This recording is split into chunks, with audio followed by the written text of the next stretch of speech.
Have you ever been betrayed by the people who were supposed to love you the most?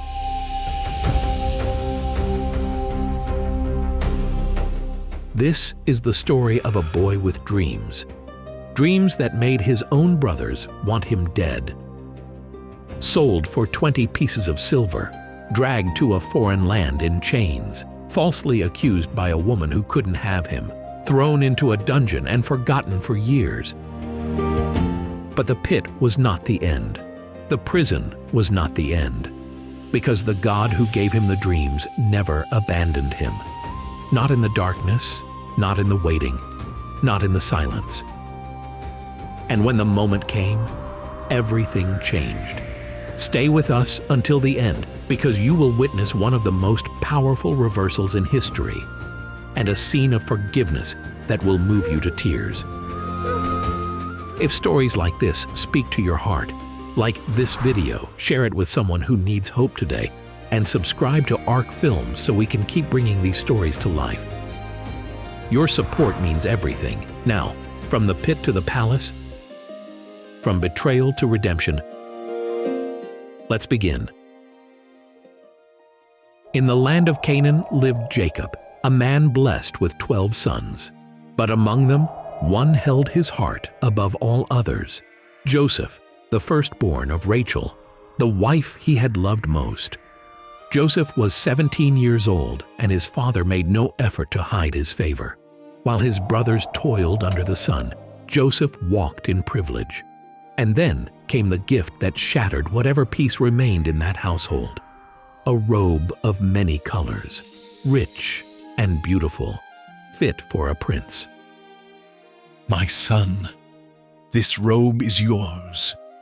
Wear it and know that you are set apart. You carry your mother's face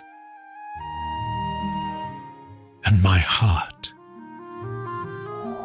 The brothers saw the robe. They saw what it meant. And from that day, they could not speak a kind word to Joseph. But the robe was only the beginning. One night, Joseph dreamed a dream, vivid and strange. He saw sheaves of wheat in an open field, and his sheaf rose high while his brothers' sheaves gathered around and bowed before it. When morning came, Joseph told them what he had seen. Their faces darkened. Was he saying they would bow to him? The boy who had never worked as hard as they had? Then came a second dream, even bolder than the first. This time, the sun, the moon, and 11 stars all bowed down to Joseph. He told this dream not only to his brothers, but to his father as well. What is this dream? Shall I and your mother and your brothers indeed come to bow ourselves to the ground before you? Jacob rebuked him openly, but in the silence of his heart, he wondered. He kept the matter in his mind. The brothers did not wonder. They seethed. The robe, the dreams, the arrogance of this boy who dared to see himself above them. And so hatred took root, quiet, patient, and waiting for its moment.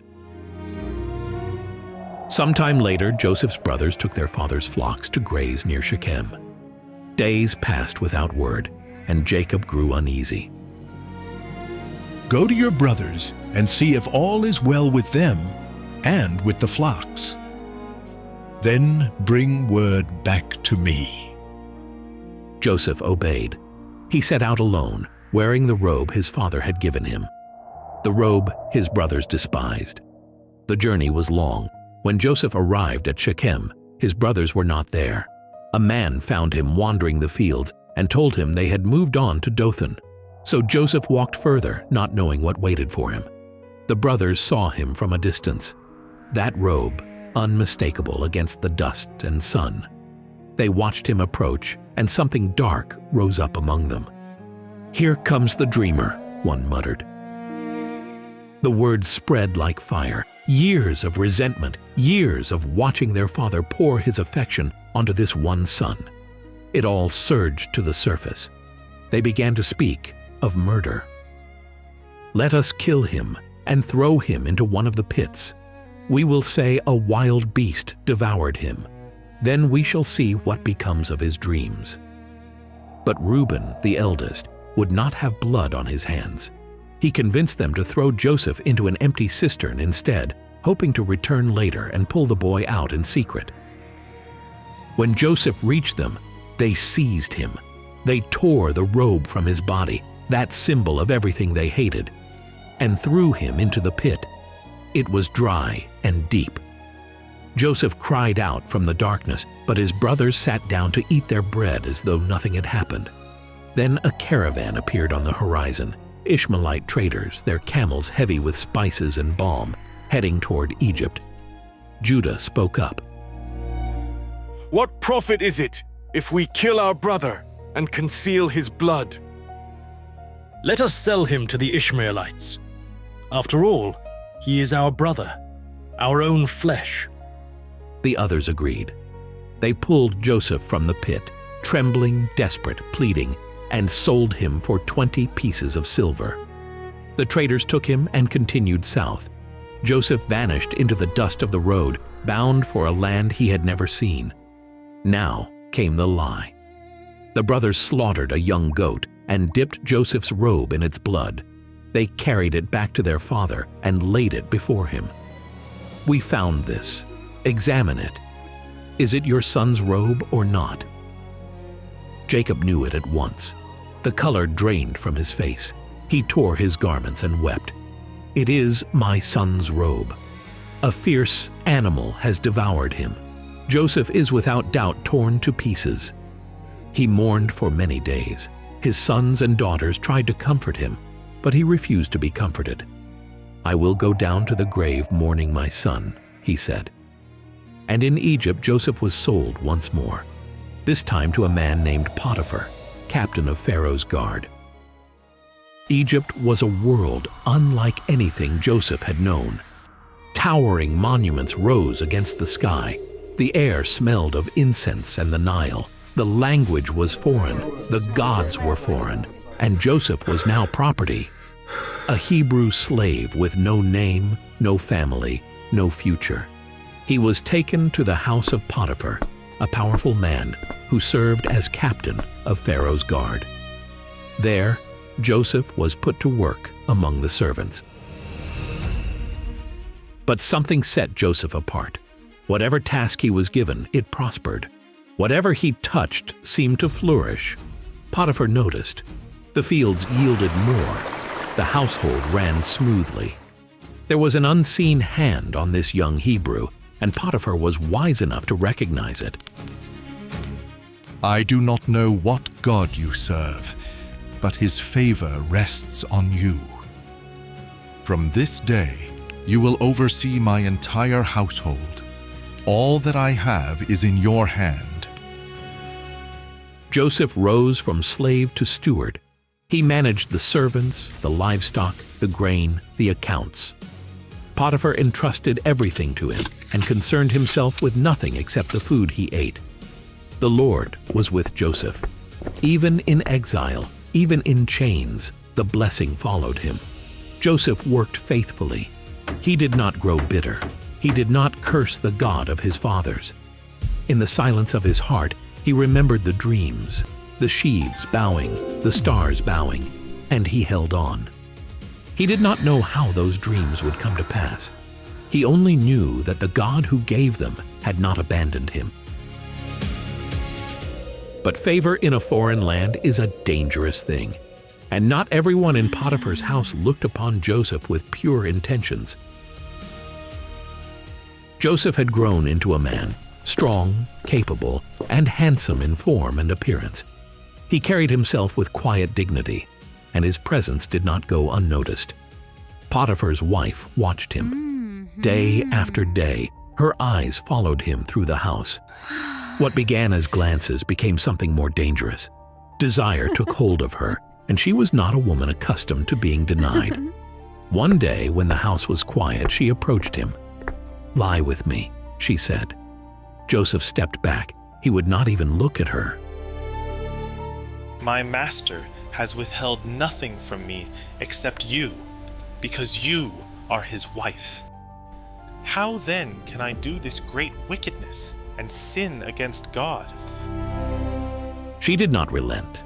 Day after day she pursued him, with words, with looks, with opportunities. And day after day Joseph refused. He avoided being alone with her whenever he could, but she was patient. One afternoon Joseph entered the house to attend to his duties. No other servants were inside. She had made sure of it. She came to him and grabbed his garment. "Lie with me," she demanded.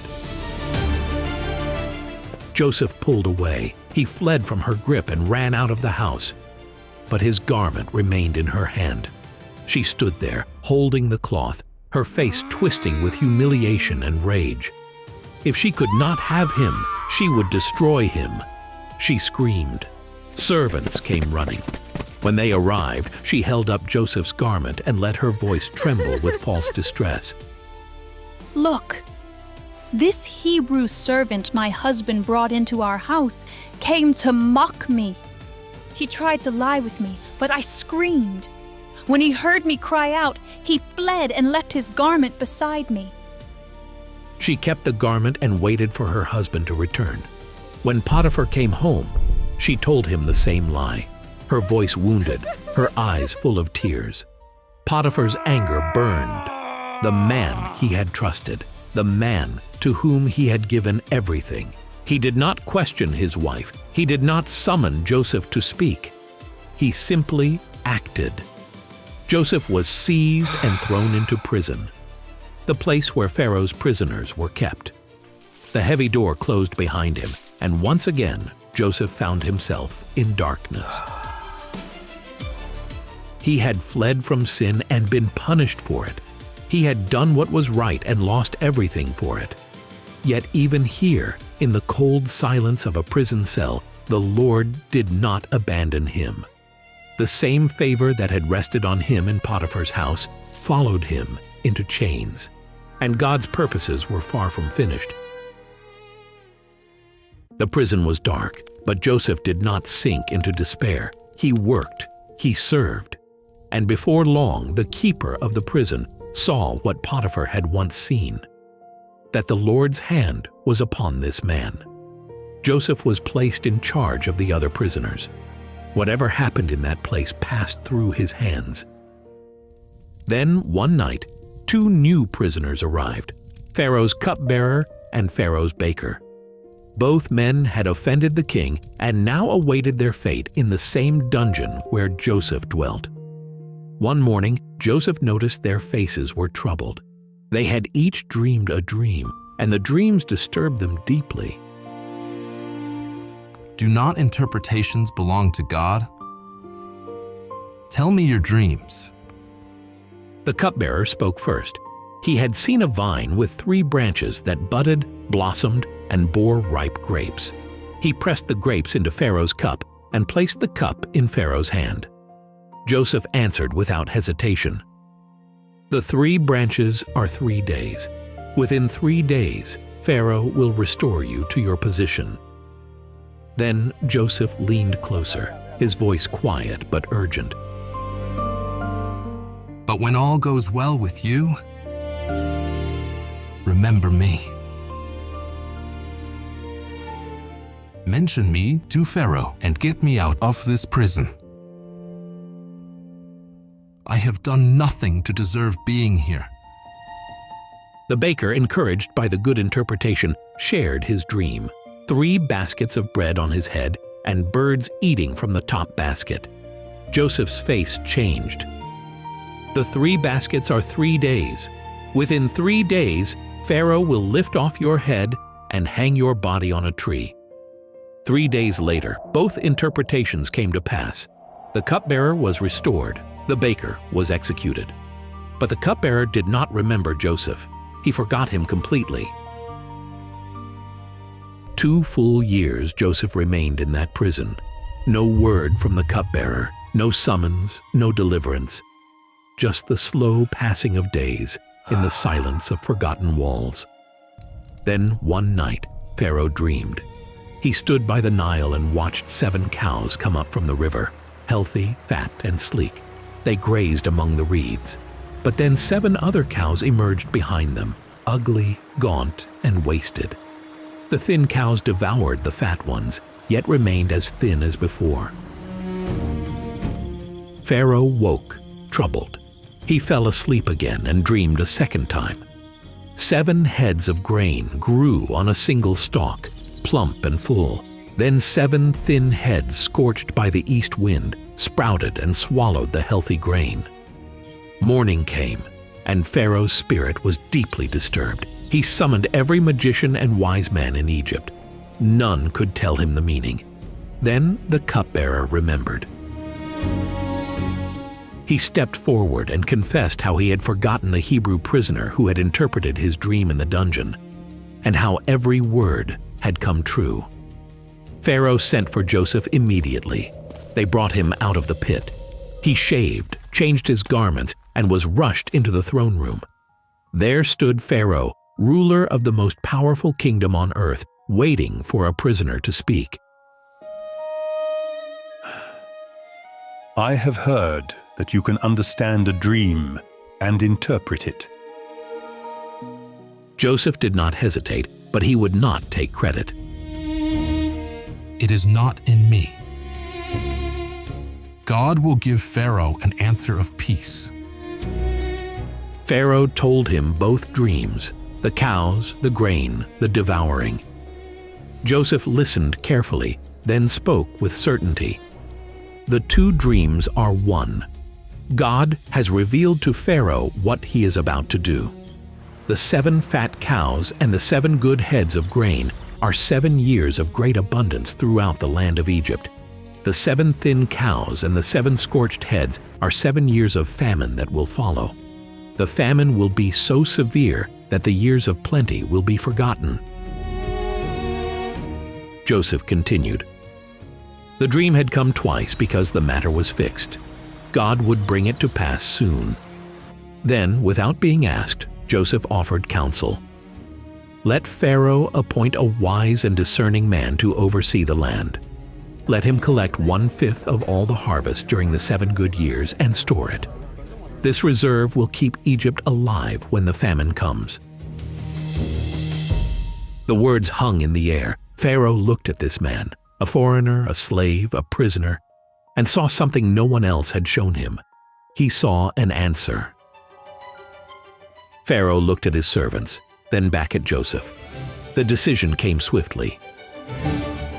Can we find anyone like this man, one in whom is the Spirit of God? Since God has made all this known to you, there is no one so discerning and wise as you. You shall be in charge of my palace, and all my people are to submit to your orders. Only with respect to the throne will I be greater than you. Pharaoh removed his signet ring and placed it on Joseph's finger. They clothed him in garments of fine linen and hung a gold chain around his neck. He rode in a chariot as the second in command, and men cried out before him, "Bow the knee!" Joseph, once thrown into a pit by his brothers, once sold for 20 pieces of silver, once falsely accused and forgotten in prison, now ruled over all the land of Egypt. He was 30 years old. Pharaoh gave him a new name, Zaphanath-Paneah. He gave him a wife, Asenath, daughter of a priest of On. In time, she bore him 2 sons. Joseph named the first Manasseh, saying, "God has made me forget all my hardship." He named the second Ephraim, saying, "God has made me fruitful in the land of my affliction." The 7 years of abundance came, just as Joseph had said. The land produced plentifully, and Joseph gathered grain like the sand of the sea, so much that they stopped measuring it. Then the good years ended. Famine spread across the earth.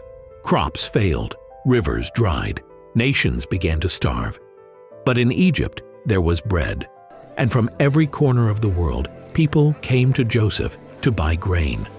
Among them, 10 brothers from Canaan. Back in Canaan, Jacob and his household felt the grip of famine. The fields yielded nothing. Their stores ran low. When Jacob heard that there was grain in Egypt, he called his sons together. "Why do you stand looking at one another? "Go down to Egypt and buy grain so that we may live and not die."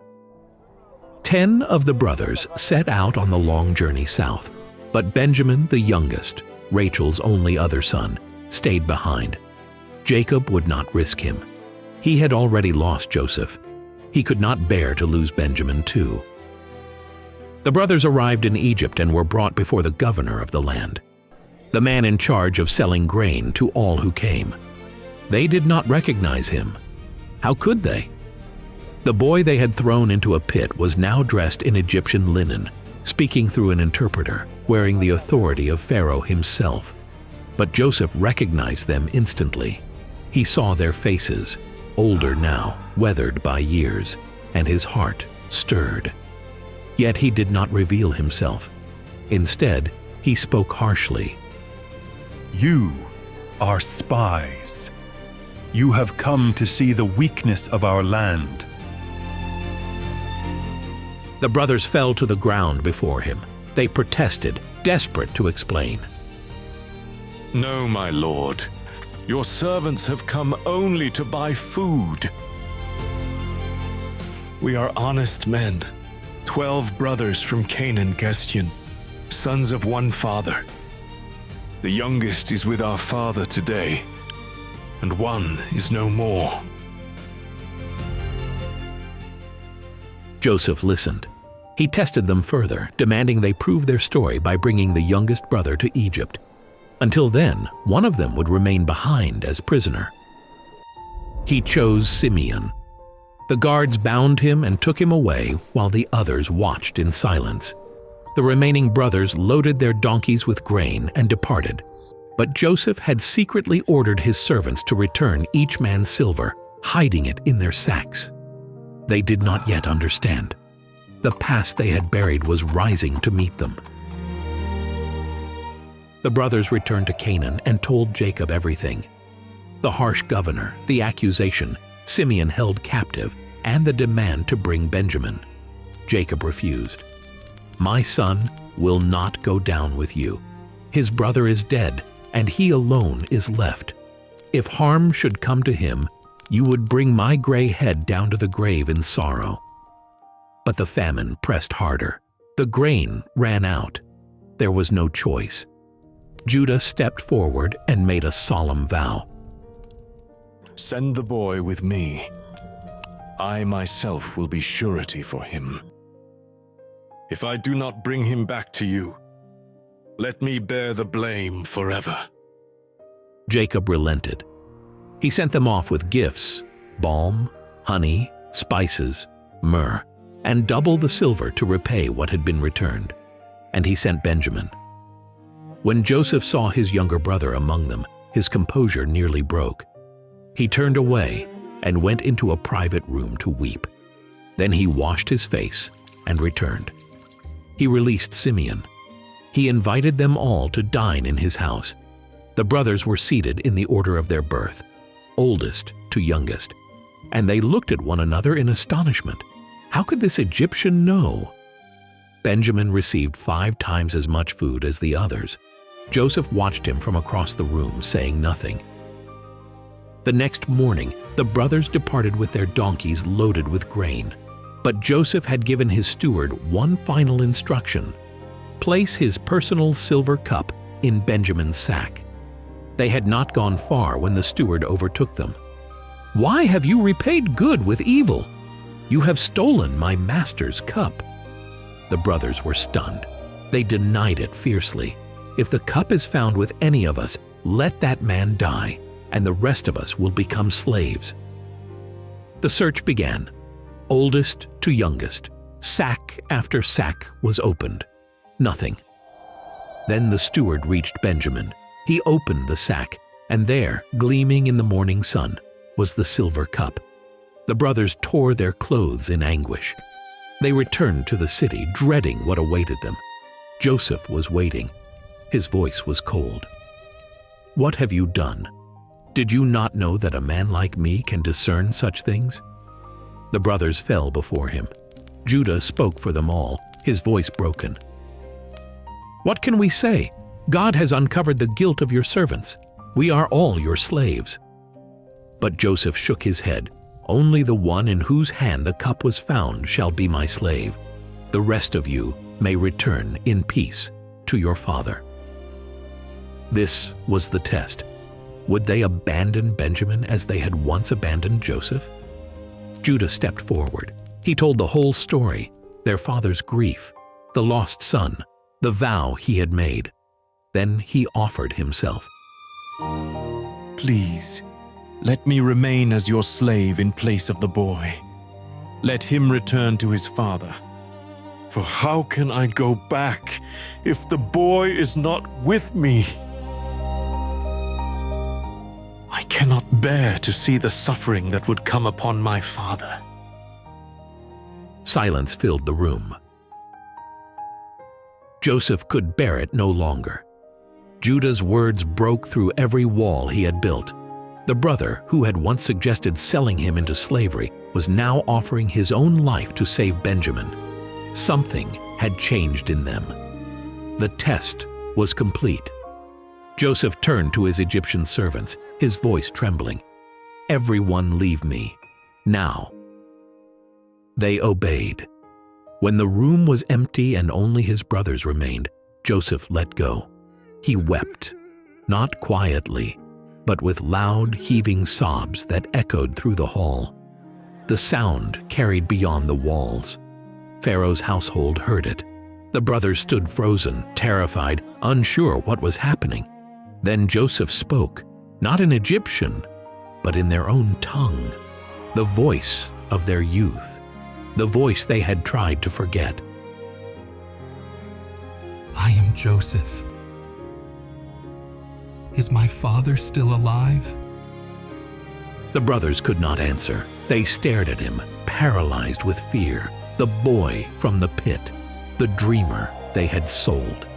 He stood before them now as the most powerful man in Egypt. Joseph saw their terror. He called them closer. They did not move. He called again, gently. "Come near to me." They stepped forward, trembling. I am Joseph, your brother, whom you sold into Egypt. But do not be distressed or angry with yourselves. It was not you who sent me here, Pod. It was God. He sent me ahead of you to preserve life. The famine has lasted 2 years, and 5 more will come. God made me ruler of all Egypt so that I could save our family. So it was not you who sent me here, but God. He fell upon Benjamin's neck and wept. Benjamin wept with him. Then Joseph kissed each of his brothers and wept over them.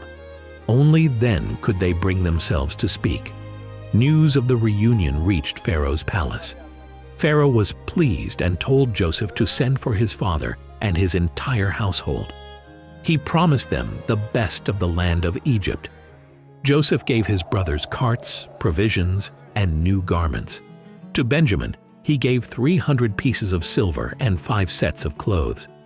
He sent donkeys loaded with grain, bread, and goods for the journey. As they departed, Joseph looked at them one last time. "Do not quarrel on the way," he said. They returned to Canaan and found their father. The words tumbled out of them. "Joseph is alive. He is ruler over all the land of Egypt." Jacob's heart went numb. He could not believe it. But when he saw the carts Joseph had sent, his spirit revived. "It is enough," he said. "My son Joseph is still alive. I will go and see him before I die." And so Jacob journeyed to Egypt with his sons, their wives, and their children, 70 souls in all. Joseph rode out to meet his father in Goshen. When he saw him, he fell on his neck and wept for a long time. The dreamer's dreams had come to pass. The family was whole again. And so ends the story of Joseph. A story of betrayal and blessing, of suffering and sovereignty, of a boy who lost everything and a man who forgave those who took it from him. But this story is not just about Joseph. It is about us. Perhaps you have been thrown into a pit by people you trusted. Perhaps you have done everything right and still found yourself in chains. Perhaps you are waiting, forgotten, unseen, wondering if your dreams will ever come to pass. Joseph's life reminds us of this. God does not waste your pain, every pit, every prison, every delay. He is working through it all. What others meant for evil, God can turn for good. Not sometimes, always. The same God who watched over Joseph watches over you. He has not forgotten you. Your story is not over. Hold on. Stay faithful. Your moment before Pharaoh may be closer than you think. If this story touched your heart, we invite you to like this video and share it with someone who needs to hear it today.